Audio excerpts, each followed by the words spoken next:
Le Groenland est à plus de 4000 km de la France. Pour rejoindre Maniitsoq, nous transiterons par Copenhague et Kangerlussuaq. Les 56 000 habitants qui l'habitent vivent sur les côtes, car 80% du territoire est recouvert d'une calotte glaciaire inhospitalière.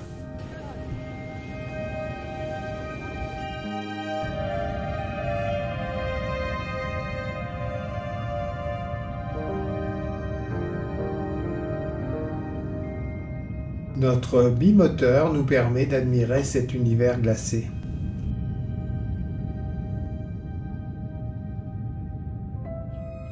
Nous arrivons à Maniitsoq sous le soleil. C'est un petit village de 2700 habitants, surnommé la Venise groenlandaise.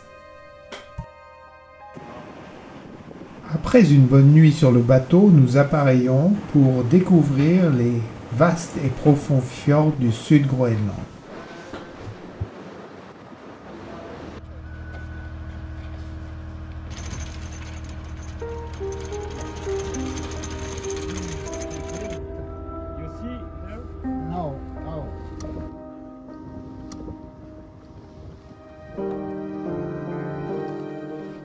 Nous sommes agréablement déstabilisés pour cette première randonnée. L'univers est alpin, mais les montagnes ont les pieds dans l'eau.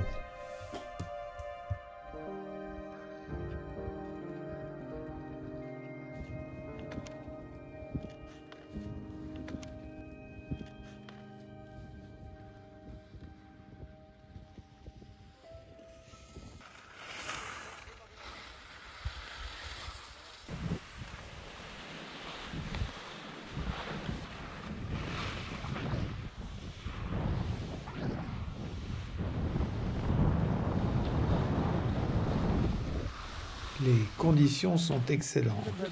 Nous repotons.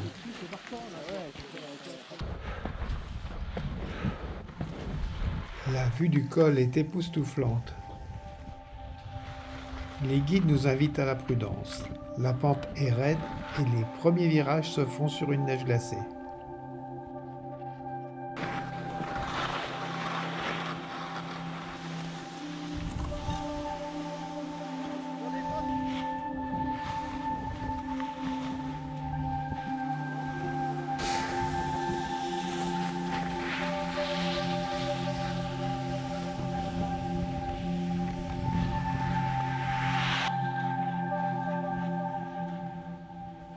On est monté au soleil, 1200 mètres de dénivelé, puis descente à l'ombre dans des pentes soutenues avec de la belle neige.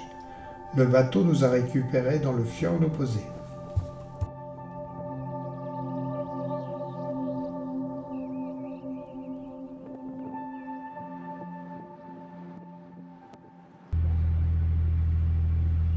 Notre bateau est confortable et il a pour vocation d'accueillir les ouvriers qui travaillent sur les plateformes. En fin de saison d'hiver, pendant quelques semaines, il accueille des randonneurs.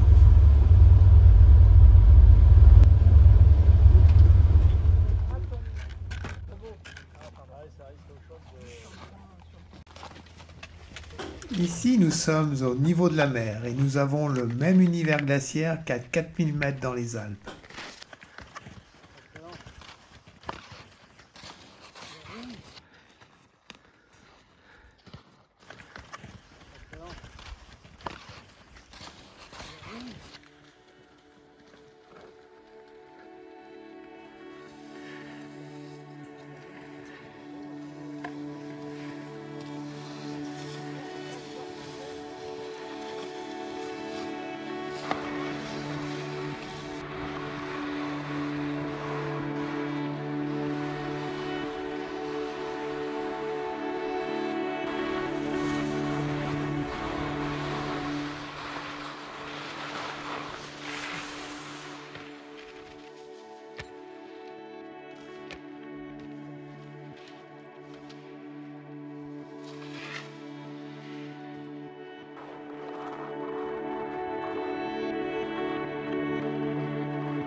Ce soir, c'est magique. Des milliers d'oiseaux nichent dans ces falaises au soleil.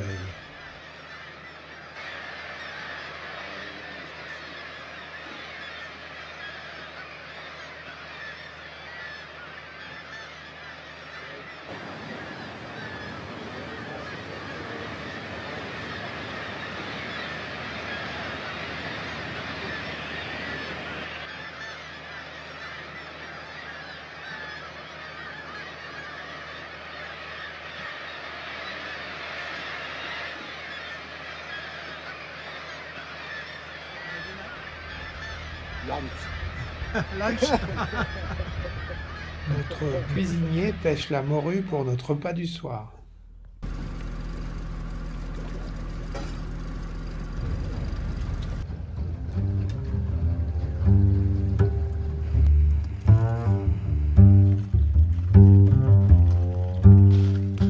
Ce matin, nous sommes cernés par les glaciers. De plus, l'ambiance est froide. De ce fait, nous avons équipé nos skis de couteaux.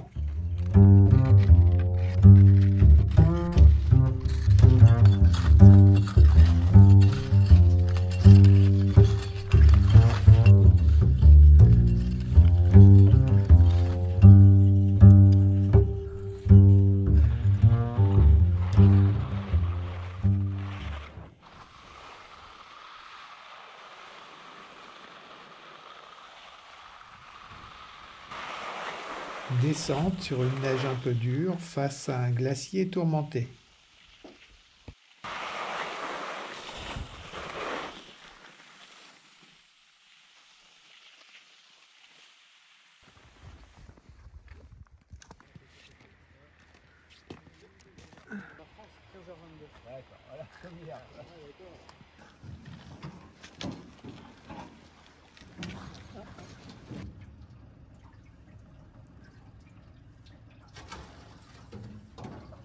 Retour à bord grâce à notre barge qui se joue des glaçons.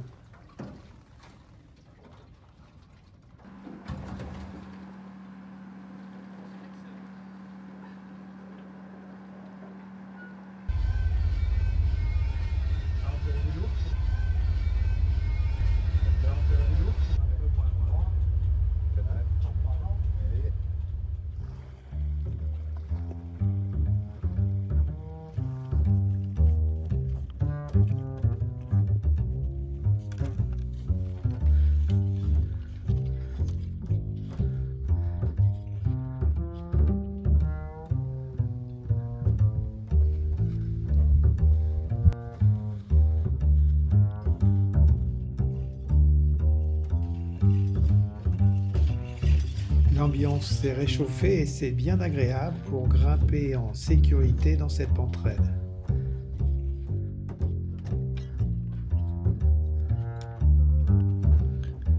Balade digestive face à un festival de fjords et de montagnes.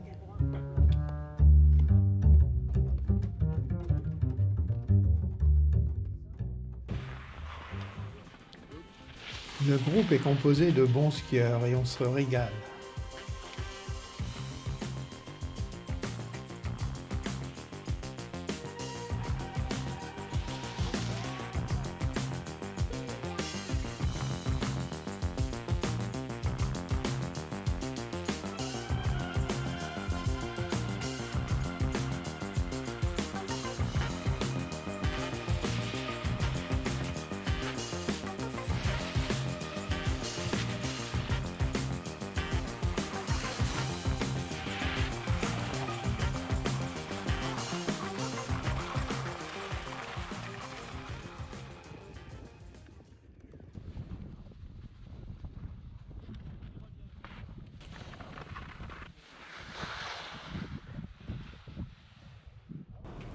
Avec l'aide de l'équipage et sous la surveillance du capitaine, nous remontons à bord.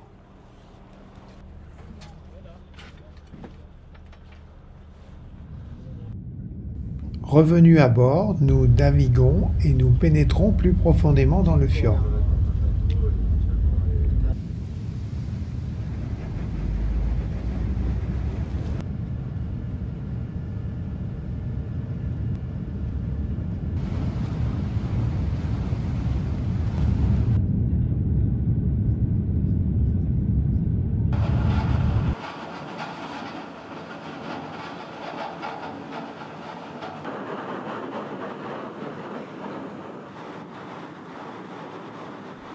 Notre récupération peut s'avérer plus difficile.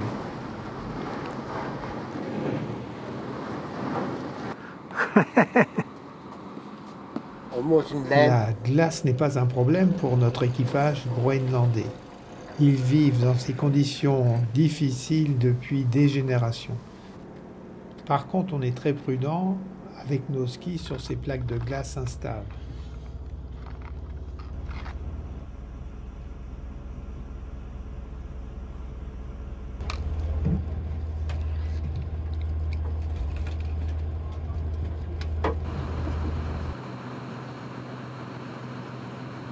Notre souriant cuisinier est à l'œuvre.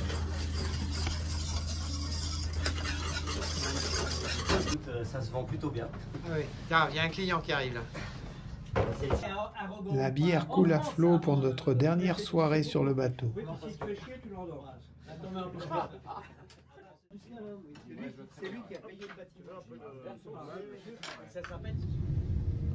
Nous reprenons l'avion pour aller visiter Ilulissat, qui est situé à 250 km au nord du cercle polaire.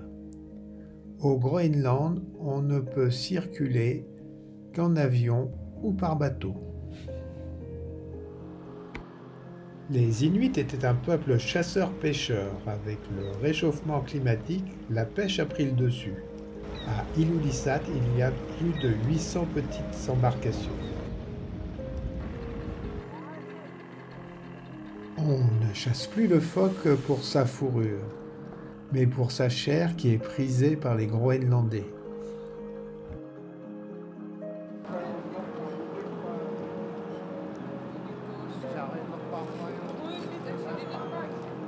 Les eaux sont poissonneuses. Les pêcheurs préparent leurs appâts pour la pêche à l'halibut, c'est-à-dire le flétan.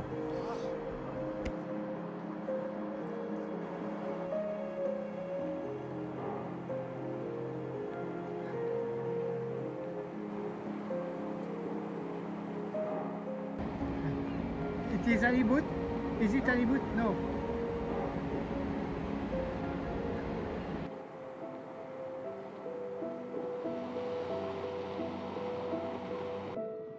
Avec Pierre, nous sommes allés dans la baie de Disco pour admirer les icebergs qui proviennent de l'un des plus grands glaciers du Groenland, le Cermek.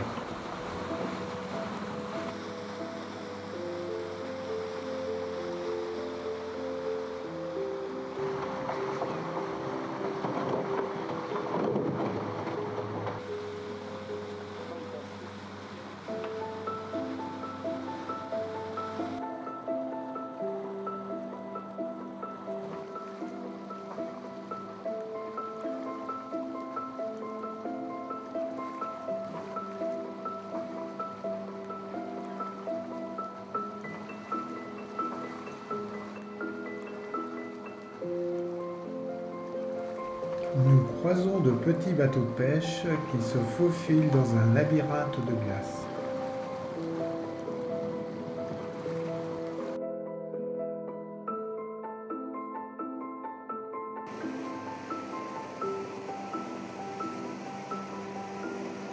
Nous rentrons frigorifiés accompagnés de petites embarcations de pêcheurs qui vont vendre le produit de leur pêche à l'usine du port.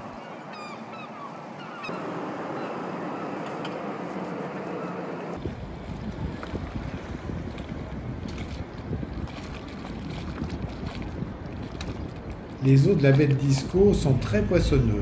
Ces containers contiennent la pêche de la nuit.